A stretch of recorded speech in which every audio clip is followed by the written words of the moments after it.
Richard Crouse. Congratulations on the film. Thank you, thank you. This movie had kicked around on a thing called the Hollywood Blacklist for some time. It's a list of interesting, unproduced scripts that, frankly, are so interesting they're probably never going to get produced.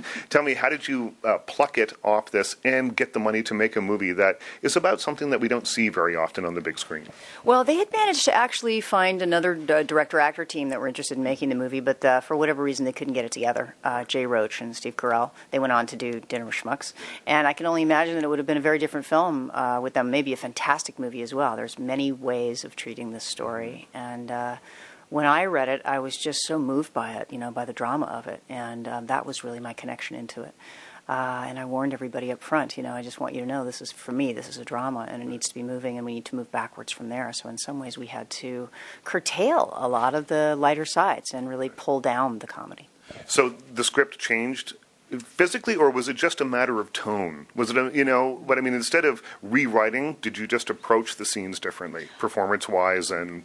Well, a little bit of both, but the writer, a very young writer, was fantastic. He'd never done anything before, and I think that he was very open to the process, really, to allowing the script to evolve, even though it made him wince with pain occasionally. There are a few scenes that we shot that are just fantastic and funny, and they were too funny for the movie, so we ended up taking them out. Really? Yeah. Well, there's a balance, I think, that you have to find with this material. I mean, there's a scene near the end of the film, and I won't give anything away, but there's a scene during the end of the film where Mel Gibson and his Beaver puppet have a disagreement. Yes. Let's call it a disagreement. Yes. Now, that could have gone really, really wrong or really, really differently if not handled as skillfully as it is in the film. Tell me about finding that balance, and I guess maybe you find it in the editing room partially, as well as during production. I mean, that has been the hardest, really. It's been the great professional challenge of this movie, is to try and figure out the tone. And it is a tone that is a bit all over the place. It is light in the beginning, and then little by little it turns darker, and you kind of have to embrace that. It's also a film that's chatty and witty and has a strong intellectual side, and yet it's a very raw and primitive movie as well. It has a high concept, but it's also naturalistic. So you're dealing with a lot of contradictions and a lot of opposites, and hopefully the audience loves that the way I do, because life is complex, and this character, his psyche, is complex, and so you can't, making a formulaic, simplistic movie is never going to do justice to what this man's mind and body and soul is going through. Well, I think the film shows us, it subtly shows us a lot of things. Jericho. I keep calling it Jericho because so that's the association I made in my head. But Jericho, which is his toy company, has great ups and great downs. And when it has one of its dips, we see a great scene where wordlessly we find out that maybe the business isn't doing particularly well anymore. And it's done so nicely that we don't have to be told, well, stocks have fallen and things, and I think that throughout the movie there's a lot of those moments where if you're watching carefully, you see things that are told to you without words. Well, that was a big fight, yes. There was a lot of fighting about that. Look, I think everybody knew the film that they wanted to make. They knew where they wanted the audience to go in the end. I think everybody just had different ideas about how we needed to accomplish that. For example, you spoke about the disagreement scene between the Beaver and Walter, and in the script, in the original script, there was a parenthesis and a note, and it said, "Note from the author." This scene is as serious as a heart attack, and if anybody's laughing, we have approached this in the wrong way. And I took that to heart, and as I said to the writer, your problem is not the scene, the problem is you have to work backwards. And you can't have the audience, laughing off of a diving board and belly laughs and then suddenly ask them to go into a drama. You have to really keep the dramatic tone throughout. And so we had to go back into the script and really change that stuff. Well, there's a moment that I think that I really felt like there was a hinge in the film, and I can't remember the exact line, and it might be in my notes somewhere, but I can't remember the exact line, but Mel Gibson, through the Beaver, in Ray Winstone's voice, says, "I'm not going anywhere," or whatever the line is. Yeah, whatever the line is. And that, to me, was the moment that sort of really hinged it. There had been very serious moments before that, but that's the moment where I realized now the Beaver is... sort of has a mind of its own, has a much bigger part in Walter's psyche than maybe I had thought before. Yeah. I thought he was a conduit before, but it seemed like he was taking over at that. Right. There's a moment where he says, "You're right. Walter is sick." mind my words, or don't be confused. I'm not going anywhere. Definitely was meant to be the scene where the Beaver was given a chance, where Walter was given a chance to say, okay, I'm going to come back to my old life to you, Meredith. And instead, Walter chooses the Beaver. He does not choose his family. And that is the moment where Meredith packs her bags and says, I'm not going to let you destroy my sons. You can pull your pranks to everybody else, but I'm not going to let you touch my children. The film is about a lot of things. It's not about a disease. It's not about, just depression. And it's about a lot of things. And it's about the disintegration of an American family and how they built themselves back again. And that will always be fascinating to me. That's the stuff that I love, and all of the intricacies of that sort of tapestry, the details of people's lives and how they touch each other, not just in this generation, but even from the generation that came before us. Well, let's talk about the cast a little bit. I thought that Anton Yelchin and Jennifer Lawrence are both fantastic in this movie. And for me, Mel Gibson is great in this. And we'll get to him in a sec. But he's fantastic in this. But for me, it's their movie. Mm-hmm. I really have to. I was really taken with their performances and the heart that they brought to it, and the interaction between the two of them. I thought really, really worked really well, and it helped really ground a film that might have been unstable without it. Yeah. Well, the film tries to tell two stories, actually, the father's story and the son's story. They're both happening simultaneously. We know that the son hates the father because he shares all these traits that he wishes he didn't have. He doesn't want to become like him, and he's scared that it's all stuck in his DNA. But we go back and forth between these two stories. And in fact, this father and the son have very little contact during the course of the movie. They really only come back together again in the end. We get to see Walter have his sort of unstable life, psychic life. He's got chemical depression. He really does need medication. But then we see from his son's side that there is something that is just, garden variety sadness that's a part of all of our life that he mistakes for becoming like his father. I don't want to be a crazy man like my father. But we get to be grounded in some ways into his story, which really reflects a little bit what his father's going through as well.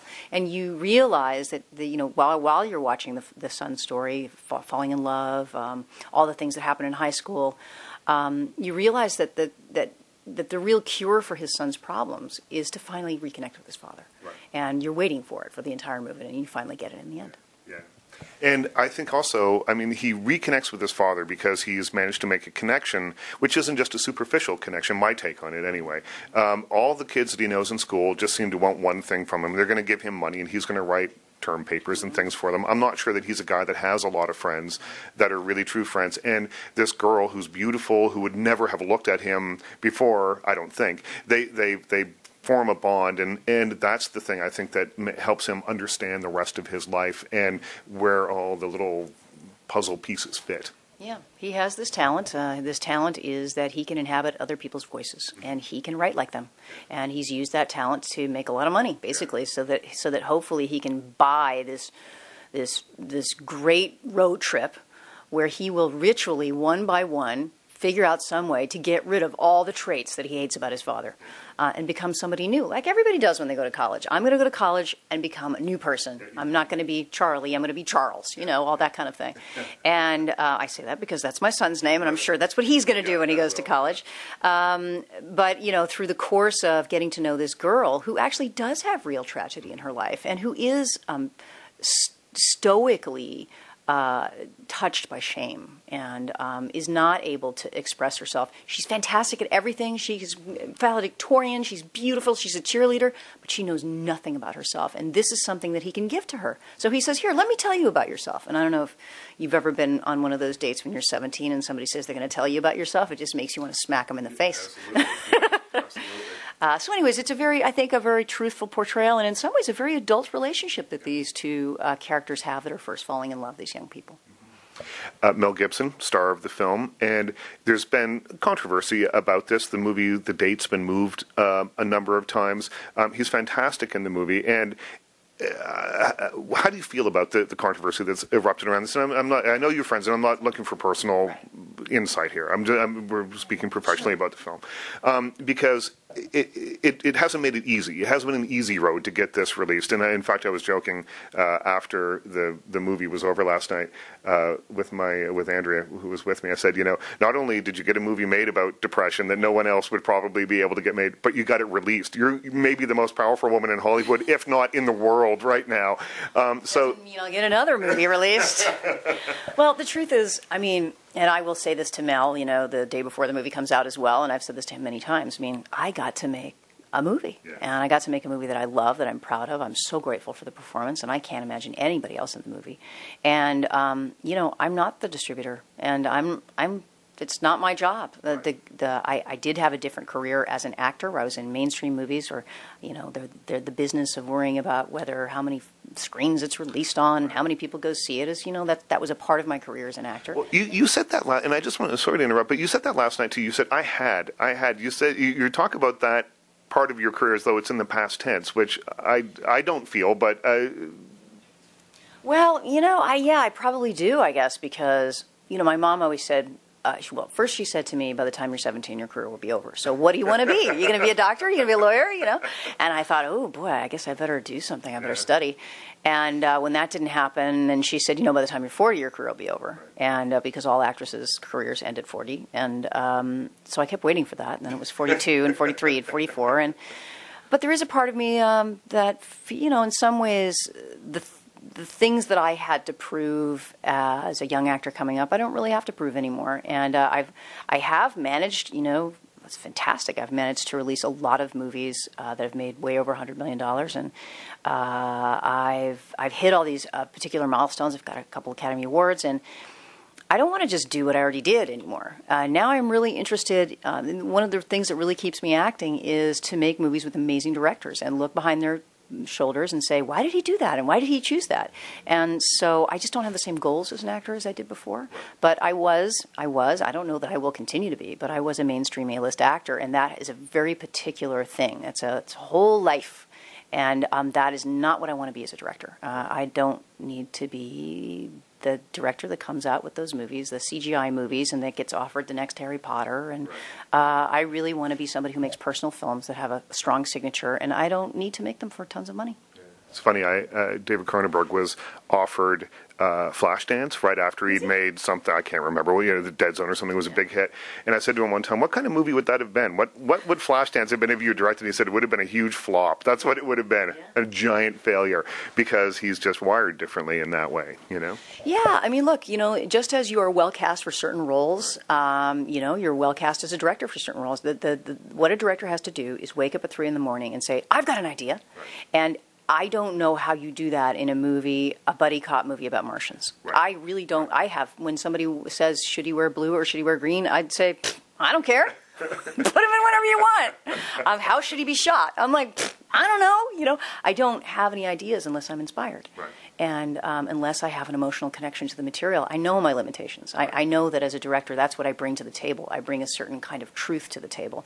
And so, no, I don't really have any interest in doing big event release CGI movies. And the good news is I don't really have to, because I have another identity as an actor. Right. Well, you're Jodie Foster. Whatever that means. Just we had time for one, and I'm sorry to interrupt you, and I did on one. And this is a question that, again, I'm not looking for personal answers because I know you're friendly with me. But would you work with Mel Gibson again? And I only ask that because of what's happened with the release of this film. It's a difficult question, I'm sorry, but I feel I kind of have to answer. I would work with Mel Gibson every day of my life if I could. It's really, professionally, I knew that from Maverick. He's really the most beloved and the easiest guy I've ever worked with, the least neurotic actor I've ever worked with, and incredibly inspiring to work with. But also, he's an incredible filmmaker, and I really look forward to see more movies from him as a director. He is one of our greatest American directors. Apocalypto Apocalypto, Braveheart, and is unbelievable. Passion of the Christ, I think, is just an extraordinary movie that will stick with me forever, and I'm not religious in any way. He has a style of filmmaking, his particular signature, very different than mine, non-verbal, pure cinematic filmmaking with incredible, primitive, passionate heart. And as I say to him constantly when I see him, don't you have a part in your Viking movie for a little blonde girl that's about 5'3"? Richard Crouse.